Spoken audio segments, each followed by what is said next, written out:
Yes, my people, I don't come again to update our mindset. Yes, now finally now, the Lagos State Governor Sanwolu, he don't come out, he say, now he don't come out, say he won't bring us 61 million. Make they do mass burial for people who die for NSAS. But inside there, say for Lekki toll gates, for during the NSAS, for what happened for 2020, say nobody died. Say nobody died. When I hear that thing, the thing shock me. Not even the money when they want break come out. Say the way they want to do the mass burial. Not that won't be my problem. Because all those bad things, now that they see money bring come out. But what they surprise me side, when they come they say nobody died. Say nobody died for Lekki toll gate. That one I shock me. But right now, I don't want to talk too much because I want to watch them, to see them with my eye. Wait till they talk. So right now, I want to bring out the video. So as I want to bring out the video, I want you like, comment and share. So that people will never see them. They go see what Lagos State Governor Sanwolu they talk about of NSAS and what he wants to do concerning the mass burial. Thank you. On Sunday, after reports emerged that the Lagos state government had allegedly approved an estimated 61 million naira for a mass burial of 103 NSAS victims. In a quick rebuttal, the Lagos state government debunked the claims, stating that peddlers of the news are deliberately misinterpreting and sensationalizing the report. A letter which went viral on social media from the Lagos state government public procurement agency titled Letter of No Objection, Mass Burial for the 103, the year 2020 NSAS victim, claimed that the state government engaged the services of TOS Funeral Limited, a private firm, at the cost of 61,285,000 naira to bury 103 bodies, which were identified to be victims of the killings. The Lagos state government, however, said the 103 casualties mentioned in the letter were victims of the NSAS violence in community clashes prior to the incident at the Lekki toll gate on October 20, 2020, insisting that the casualties are not from the Lekki toll gate as being alleged and that nobody was retrieved from the Lekki toll gate incident. Now, the Lagos state government has maintained their claim. They claim that nobody was retrieved from the incident. I mean, over the weekend, our videos were trending from, 2020, where the Lagos state governor gave the interview saying that, nobody died, also from CNN. But let me take more reactions. This is from Big Mo. Well, he wrote, "First things first, the letter is true, so that's out of the way. Secondly, let's even assume the deaths didn't happen at the toll gate for a second, but 103 human beings, not cattle, killed across the state while protesting for police brutality was not enough concern for the state or federal government for almost 3 years. Why did the state keep mute about the number of deaths? What exactly did the state, federal government do to prevent this massive death happening again? Life in Nigeria is truly worthless. I don't see how this much number of people will die during a protest, and not even a memorial was done on their behalf. Since the government knew about this number of deaths over the years and kept mute about it, it's clear there has been a massive cover-up by the state of what truly happened during the NSAS protest. Now, I truly understand why the last state governorship election was a do or die affair for them. Well, Rini Oduola wrote, families of NSAS victims killed by the police forces showed up, by the way, looking for the bodies of their loved ones, including Belumi Onifade's mother. They were asked to drop DNA samples. They dropped. Lagos state government never did any DNA test for the samples collected. I can go on and on with the tweets, but Dr. Abati, I want to start with you. I spoke with the former spokesperson for the Lagos state government, Benga Omotosha, and he gave me some insight, and he did share with me a couple of articles and reports where they had announced or made some announcements, if you can pull up those articles, about these bodies that were in the morgue. And he also said that it is a common thing that happens in Lagos, that there's, the Lagos state always conducts mass burials. I mean, this is one of the reports, the public announcement that came out. But can you really, really blame Nigerians for feeling the way that they are feeling at this point? Dr. Abati. Okay, a number of issues here. Incidentally, we just had a conversation with Dele Farotimi, who was one of the lawyers involved in making representations before the Justice Doris Okuwobi, panel that was set up to address the mass shootings in Lekki. And he too made a number of, observations. But first, let's deal with the statement he put out by the Lagos State government and signed by the PAMSEC of the Ministry of Health, Dr. Ogbuye.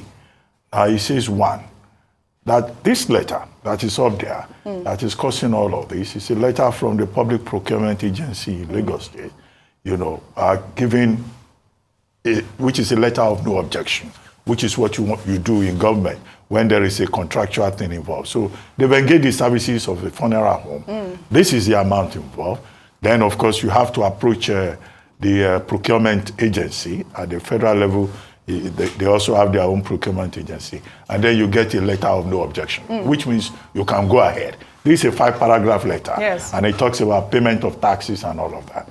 Now, people took this letter and said, well, this is clear evidence that people were killed at the Lekki toll gate. But the explanation of government is that, look, those persons, these victims that they want to do mass burial for, they did not all die at the Lekki toll gate. And that, in fact, nobody died at Lekki toll gate, quoting in this regard what the white paper, said.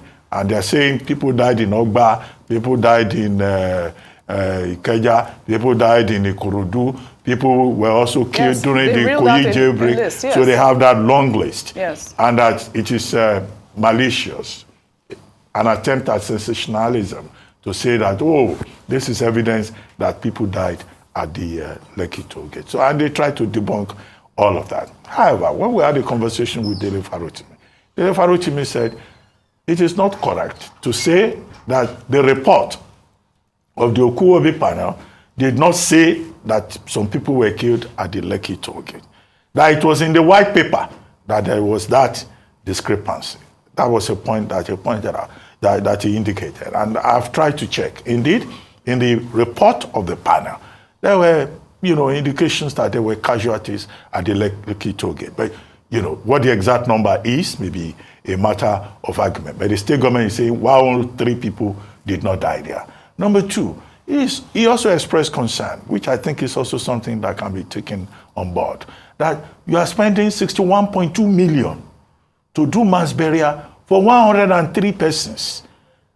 The people are dead already. So what is the cost? He calculated it. He said that's about 500,000 per person. And he thinks that there is corruption involved. Now, if that can be established, that figure should be investigated.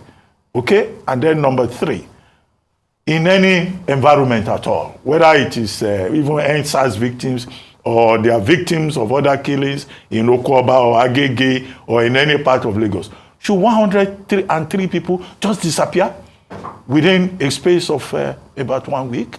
But the government says, well, the thing to consider is that while the panel was sitting, the chief pathologist was invited to give evidence, and that the chief pathologist of the state could not link the bodies to Lekki toll gate. And that 2, the chief coroner also issued a statement and said anybody who had missing persons in their families between the 17th to the 27th of October 2020 should go to the state morgue, the Lagos State University Teaching Hospital morgue, to go and identify bodies there. Maybe they will be able to find their persons, at the morgue. And that since then, up till now, nobody showed up. So more than 2 years after the fact, the state government is now making arrangements to do mass burial, to decongest the morgue.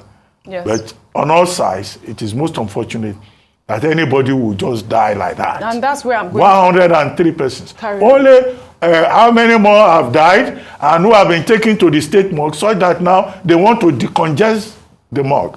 So people die every day needlessly, in this country for the wrong reasons, for, deaths that cannot even be explained. The kind of death that will not happen in any decent society. Absolutely. So that is it, touching part of it. a lot of people have said, 103 people. This story means a lot to me. I broke down when I saw this happen. In the lead up to the actual day of the Lekki toll gate shooting, there was all of this mayhem going around Lagos, police stations being burned, people being killed.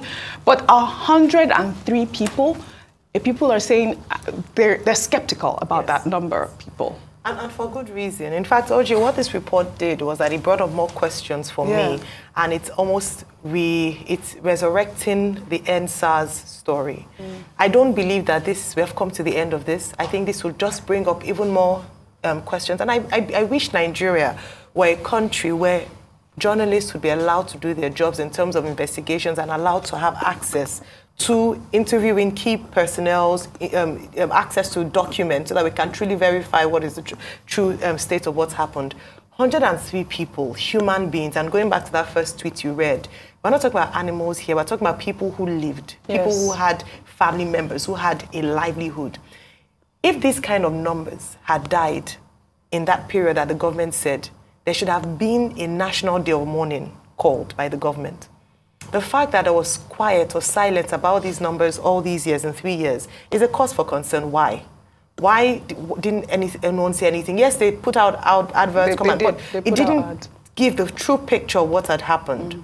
Other questions, again, would be, or something else I wanted to identify, is that in that letter that was written, where the NSAS victims, I think it's time that the state government, in being sensitive to the people, stop tagging what has been said by international and local community members as one of the most peaceful protests when it happened, to be victims of people who died as a result of NSAS.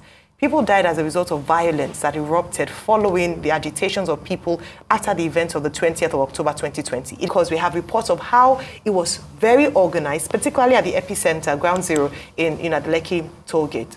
Then moving forward in terms of that, is that the panel report versus the white paper. Yes. There have been inconsistencies, and that's why the questions that still emerge.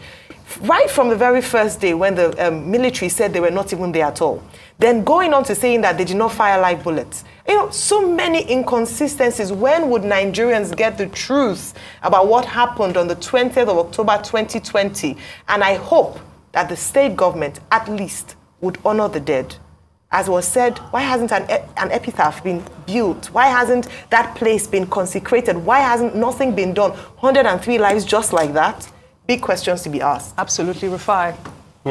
Okay, so where do I start? I'm going to have 3 parts to my speech this morning. Number 1, are we a society that wants the truth or we want lies? Do we even understand the truth, or we've constantly fed on lies that have heralded our union as a country? I think it's a time for sober and deep reflection about the capacity of the truth and what it can do to our society. Or, if we don't want the truth, we continue to wallow in lies. But I'll tell you something. Goodman Danfodio said, conscience is an open wound and only the truth can heal it. For everybody out there, you've got your conscience open. It's a wound today. But it is the truth that can heal that wound you have. And I pray the souls of the departed will find healing. Yes. Secondly, we've become a state that does not care for lives. 103 people, that's the one we even saw. I would even say we even dignify them by putting their body in the morgue for some time. Do you know that in the Nigerian state, a lot of people die and their bodies are just left to waste like that, and their carcasses? So we're not a country that appreciates lives, and that's why when a protest happens, all sorts of things happen and people are killed. It is a cultural problem we have with our psyche, and the state must learn to protect its people. I'll take you back to 1960s. A protest happened, famous protest in France called Sois en Huit. When that protest happened, the protesters, they were going to storm on the French presidential palace. Charles de Gaulle was a war general, a brave man. He didn't run away from the Nazis. He stood and he fought them. But when his own people were about to storm the Champs-Élysées, Charles de Gaulle ran away. He did not run away because he wasn't brave. He ran away because he knew if they had stormed the presidential palace and his guard had reacted, there would have been loss of lives. And Charles de Gaulle said, it is not on my watch the French life will be lost.